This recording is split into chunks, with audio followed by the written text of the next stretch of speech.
What's good, everybody? It's your boy Chidi Bang, as we wrestling podcast, bringing to you Smacktalk with Chidi Bang. We're here to talk about this episode of June 7th of Smackdown and how I would like to see the future of the Bloodline now that Solo is the head of the table. Stay tuned.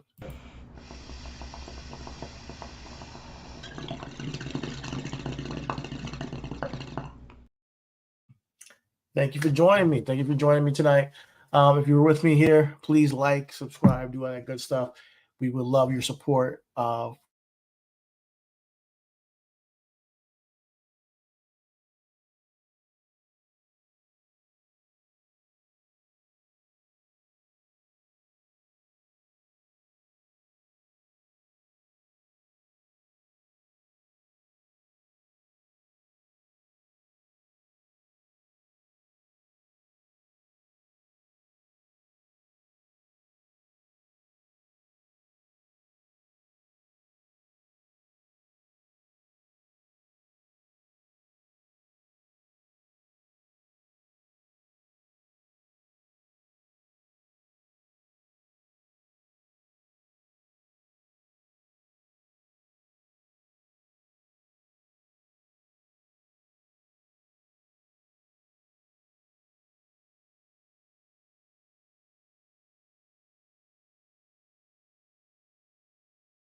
I hope that y'all are still here with me because we just had a technical difficulty. The screen must have froze. Let me just check to see if I'm currently live because sometimes StreamYard and internet just be act up and things to be freezing. Might be a little bit of lag on my end. I do apologize for technical difficulties. But yeah, I'm here to talk about SmackDown. And I just want to give first my takes on the Bloodline right now as it stands and what I want to see moving forward because the night opened up. Uh, well, it opened up with the Bloodline coming out. Actually, you see Cody Rhodes in backstage. He's waiting for AJ Styles, but after that, we get the Bloodline entrance, and we have KO arrive to confront them. Before that, Paul Heyman says that Solo is officially head of the table.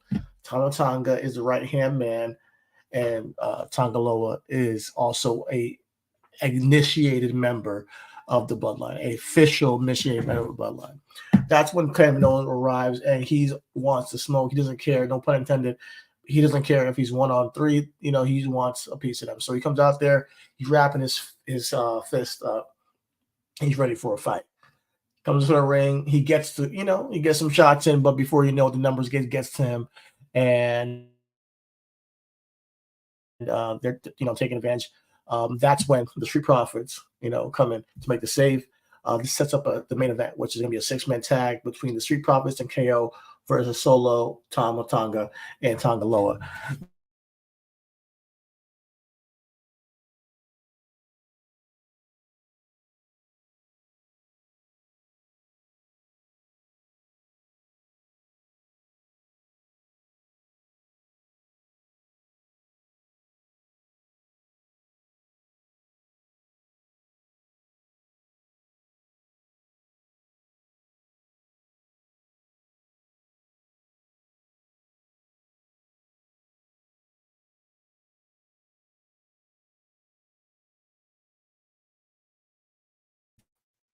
So yeah, I'm sorry if we keep getting a lag here, but I was saying the six-man tag match in the main event was entertaining. What stuck out to me is Tama Tonga is extremely good at fitting that savage, loose cannon, manic kind of style in ring on the microphone. He just seems a little bit unhinged, you know. So shout out to Tama Tonga for his performance. He's extremely, he just comes off as a maniac, when he's in that ring. So he brings a completely different vibe when he's in the ring. So shout out to Tama Tonga. They played the takeaway game or the keep away game. Like they kept Kevin Owens on the apron for the hot tag. Eventually, he got a hot tag, started clearing house. But before he could get the pin on Solo, they dragged him out the ring. They started brawling. Montez does his epic dive over the ring post, which I love always. And then after that, Solo's like, "Fuck this!" He gets a steel chair, hits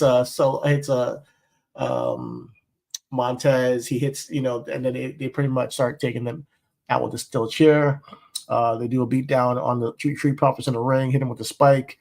Solo hits the spear on Montez, and then they take Kevin Owens and do the triple power bomb and put him through the table. Cool to like have a place to show the bloodline in dominance, kind of like how on Raw they showed Judgment Day in dominance with Damian Priest. These are the heel groups on each show. But here's the thing about this story with Kevin Owens and the Bloodline. It's been going on for about 4 years with Kevin Owens getting the short end of the stick when it comes to the Bloodline. Consistently. The only time we can argue that he has gotten the best is when him and Sammy won the tag team titles in the main event of WrestleMania that wasn't in LA. So, excuse me. So here's the thing. I know that might for some people be enough for Kevin Owens getting his just due on the Bloodline, but being that they're still beating his ass week in and week out, I don't believe Kevin Owens has really gotten the best of the Bloodline. And that storyline when he won the tag team titles was primarily a Sami Zayn storyline. I'm glad he got his just due because he did go through a lot up to that tag team match in the main event of WrestleMania. But I need Kevin Owens as a solo act to have a big victory against the Bloodline at some point. I think he's well overdue for it. He's lost to Kevin Owens like twice in Royal Rumbles through interference and multiple other times as well. He's lost to Solo. He's lost to, he's had lost war games, all types of stuff has happened to him. And he's been attached to the Bloodline for about 4 years, losing to these guys. What I want to see is a big match between Solo and Kevin Owens one-on-one. And I want it to be a blood feud. I want Solo, Kevin Owens in a Hell in a Cell match. I'm not sure when, I'm not sure where, but I think Kevin Owens in a Hell in a Cell match with Solo is something that I would like to see because Kevin Owens needs to get a victory on these guys. That is in a big moment. I think he's just kind of been the fodder to get the aggressive side of the Bloodline over, and to well effect because he's good at taking a beating pause, but he's good at selling for these guys and making sure that they look good. But I think Kevin Owens is still fucking Kevin Owens, and he still is a main event talent, and he still is a guy who deserves to be treated such as an and I think that giving him a moment where he's like, we're finally putting to rest this long, drawn out story between him and the Bloodline, and he finally gets a huge victory over somebody in the Bloodline, which I think should be Solo, and giving Solo a big spot in like a match like a Hell in a Cell match, I think will be good for both of them. It doesn't have to be Kevin Owens beating Roman It doesn't have to be, taking any heat from the bullet as a whole, but putting them in a cage where there's no interference or no interference because there always is, and having them be surrounded by steel and have Solo being a big match field fight, with the Kevin Owens, who's a veteran, I think could be an incredible like blow off to the feud between these two guys. Because I get it, we're gonna see Roman come back at some point. People are saying that we might see Jacob Fatu some point. I saw fine and dandy, but with what they're telling on screen right now, I don't want when Roman comes back for there to be um, Kevin Owens being pretty much overshown or overshadowed. And I think that a lot of times what they do is they keep Kevin Owens as a guy who gets heat for the other guys, and then they bring somebody else to kind of get the shine, whether it be a Sami Zayn or a Cody Rhodes or whatever. Um, I want Kevin Owens to get his shine finally. But yeah, other than that, the big takeaways from the show, I gotta go and talk about Cody and AJ next. As I mentioned, he was outside waiting him by the cars, by the trucks, for AJ to arrive. Halfway through the show, AJ does arrive, but he got security there, blocking them, and he got the Good Brothers there, protecting him as his bodyguards. Cody goes to the ring. He calls AJ out. He's like, yo, bring your ass to the ring now. He clearly wants to fight. But AJ comes out. He's like, listen, man, I ain't doing this. I ain't doing this on your time. I'm not doing anything that you want me to do. I want a championship match. Give me what I want first. And Cody decides, like, you know what, you want a match at Clash of the Castle? I'll give you a match. And guess what? It's gonna be an I Quit match, essentially saying, I'm gonna make you do what you should have done last week, which is quit, I'm not sure how I feel about this. I really don't know if an I Quit match was the best decision because as much as the matches can be entertaining, I think the losers of I Quit matches are forever like tarnished, like pretty much. And I mean, he's already been tarnished. He's been losing matches, but to lose an I Quit match, to make a man physically say they quit is going to do a lot of harm for AJ, if he ends up losing, and Cody if he loses. So how they do this, it can be entertaining, and we might be able to see a good match. But my thing is that AJ also is a huge main event star that I don't know where they go from after that. Like I want to see the match. Don't get me wrong. Like there's a lot of times where there's like really good booking where I'm like, oh, the matches on paper is dope, but how these guys come out on the other side of the match, I'm concerned about. Now it might be fine.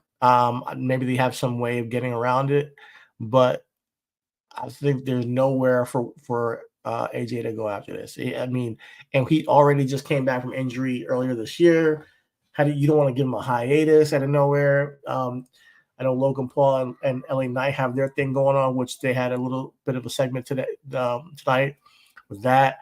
So I don't think you put him in the United States Championship division, but I'm getting ahead of myself. All in all, I'll watch the match. I will check it out, and I'll be down to see where this leads with AJ and Cody. All in all, I just want there to be a really good match, and for AJ to be just completely tarnished after coming out of it at the end of it all.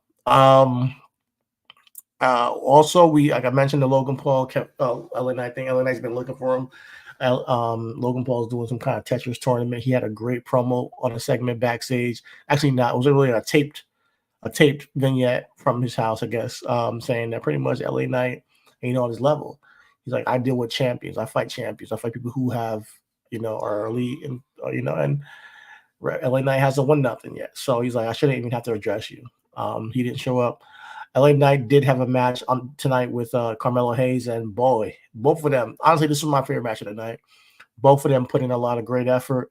I can always mention it's really entertaining to watch Carmelo in the ring. He's a great athlete and he's a great character. The arrogance, the cockiness he brings to the in ring style he has is incredibly entertaining. And LA Knight like matched that, and they were legit like throwing some heavy shots, like straight up chops that you would, that would make Gunther proud. You know what I mean? So they were going in tonight. The match ended with Carmelo trying to hit him with the schoolboy pin, and LA Knight reversing it and getting the victory. So he kind of like didn't cleanly just. I mean, he won clean, but he didn't just like body Carmelo. It was a very competitive match, which is why it was my match of the night. Now let's go over to the women. Early in the night, the first match of the night was Bianca and Jade Cargill versus Indy Hartwell and Candice LeRae. Entertaining match as well, but it was also had Shayna Baszler and Zoe Stark show up, as well as Ivy Nile and Isla Dawn show up to just watch. And then once they got the victory, they came in to beat down the champions. Beat Jaden, Bianca got the victory. And then they got jumped by the other tag teams. They ended up the tag teams, the competing tag teams in Ivy Nile and Alba Fire and Shayna and Zoe. They ended up fighting after that. Eventually, the Jade and Bianca make it back up to their feet. They come into the ring and they clear house. That leads to them announcing later on in the night that it's going to be Jade Cargill and Bianca versus Shayna and Zoe and Isla Dawn and Alba Fire in a triple threat tag team match at Clash of the Castle. I'm down for it.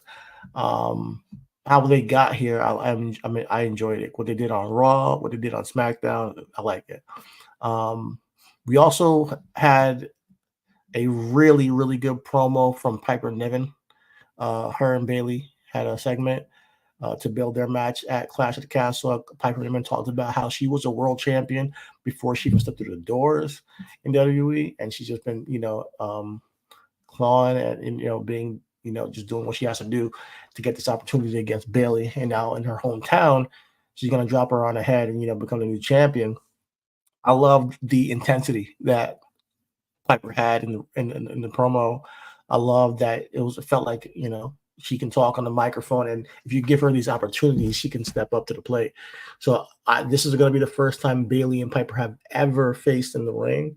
So I'm really excited to see how this pans out because I'm a fan of both of these women, and I think this could be a really good match. So yeah, we'll see. We'll see on 2 weeks from now. We also had a match with Johnny Gargano and Grayson Waller. There is going to be a segment of Grayson Waller effect with the DIY and A-Town Down Under hosting them next week. That should be entertaining because they've been doing this tease of a split between A-Town Down Under. Tonight, Grayson Waller pulled Austin in the way of a Johnny Gargano suicide dive, and then started celebrating after he won the match. Austin Theory just looking at him like, "Yo, bro, like, what's going on?" So they're clearly teasing something here. I hope that DIY does pull off and get the tag team titles eventually, but I'm not sure where they're going with it. As for the match itself, I'm not a big fan of Grayson Waller's moveset. I'm gonna be honest with you. I like him as a character. How he is in the ring and the moves that he does, I'm not a big fan of yet. Maybe it will evolve over time, but I've never been a big fan of his matches. But Johnny's incredible. Johnny's still that dude in the ring. So that kept it entertaining for me. Let me see. Am I missing anything? Apollo Crews got jumped by Angel Garza and Humberto Carrillo. Next week is going to be Naomi versus Chelsea Green. But she talks some shit. We also got Naya versus Mi Chin next week. Mi Chin, for some reason, wanted to test Naya and got up in her face. Not sure what that's a good idea. But yeah, that's pretty much it for the major points of the show. As for me, I really do want to see Kevin Owens get his comeuppance eventually on the bloodline. As for the I Quit match, I'm on the fence about it. I kind of like the idea of there being stakes risen or like increasing the stakes with Cody and AJ, but I also don't want anybody here to suffer by quitting a match for the championship. And I don't know where you go after one of these men have to quit. and other than getting or other than legit leaving SmackDown. So that's all I'm gonna have for y'all tonight. Cool, entertaining episodes. Kind of, I'll give it like a B minus. It was all right. It wasn't bad by any means. But I will be back here on Sunday with Chris, the Most High, the joint roller Ayatollah himself, to discuss the entire week that was and debate on my takes. You know, you'll get to hear Chris's takes on my take on what should happen with the Bloodline KO and my take on this I Quit match. I'm sure he will have opposite reactions that I have, as he always does. But holla at you guys on Sunday. All is wrestling. All is, all is love. Everything is wrestling.